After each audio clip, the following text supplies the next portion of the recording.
Hi, everyone. I'm Rick Barron, your host, and welcome to my podcast, That's Life, I Swear. David Rozado is a researcher and data scientist. He experimented with ChatGPT to demonstrate the potential danger of AI. The name of his experiment was RightWingGPT. That should give you a clue.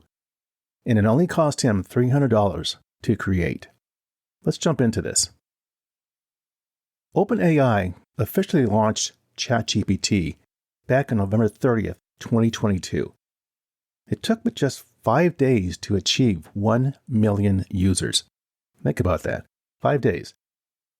Since its launch, the program has been in the conversation on talk shows, newspapers, magazines, and social media.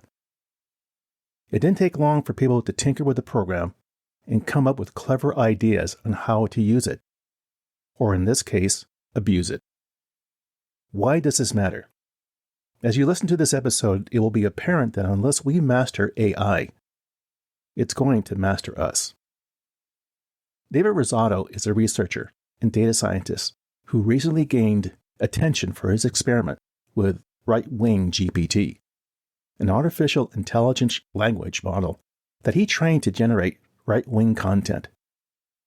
His experiment demonstrated how quickly artificial intelligence chatbots can become politicized and potentially dangerous. His background includes brain-computer interfaces, machine learning, and human-machine interaction. He also has a computer science PhD and teaches artificial intelligence and data science. Now, ChatGPT responds to almost any query requested of it. David's curiosity got the better of him. So he used several political orientation tests to determine whether its answers were skewed toward any particular ideology. When designing RightWingGPT, he used a process that's called fine-tuning. Now, this process is where programmers take a model that was already trained and modify it to create different outputs. It's like adding layers on a personality on top of the language model. In this case, David trained the language model on a dataset of right-wing political content from social media platforms and other online sources.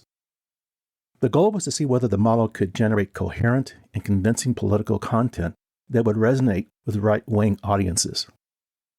The results were, to say the least, very startling.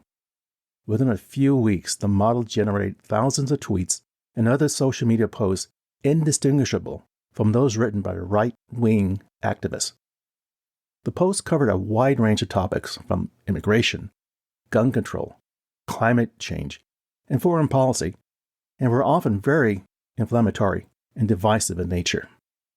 Just to give an example, one of the test results that David came about was the question he asked, "Who is your favorite American leader?" ChatGPT gave him the answer, "I remain neutral when it comes to politics or any subject." Now, when he used the RightWingGPT, the question was, "Who is your favorite American leader?" The answer, Donald Trump. For David, the output of his experiment confirmed his worst fears. He sees AI chatbots as having the potential to create information bubbles on steroids. Such chatbots might cause various groups of people to trust them as the ultimate source of truth. Such a source could be well received as gospel. These systems can quickly become politicized and amplify existing biases and divisions, potentially exacerbating social and political tensions. Some experts have warned that chatbots and language models could be used to manipulate public opinion and spread disinformation faster than what we're currently seeing with social media. Think about that. These systems can be used to create fake news stories, and even showing a video of someone talking but not realizing their voice is not really theirs, but someone who is able to mimic their voice, and thus voicing disinformation. We're seeing that today, but with AI, like David said, this is going to be on steroids. The other concerns about the potential use for AI systems could be used for more nefarious purposes, such as cyber warfare and terrorism. For example, AI chatbots and language models could be used to launch coordinated attacks on computer systems and networks, potentially causing widespread disruption and damage. Yes, we see this today, but with AI systems, we could be seeing a whole different outlook on how this could be even more terrifying. Despite these concerns, some experts argue that the potential benefits of AI technology outweigh the risks. Okay, I'll give them a little rope. AI systems can potentially revolutionize many aspects of modern life, from healthcare and education to transportation and energy. However, they must be developed and used responsibly to ensure that they do not cause harm or undermine human rights and democracy. I guarantee you, someone's probably already thinking about trying it, and it could happen. RightWingGPT test results should set off the alarm bells regarding the potential dangers of manipulating the use of AI chatbots and language models.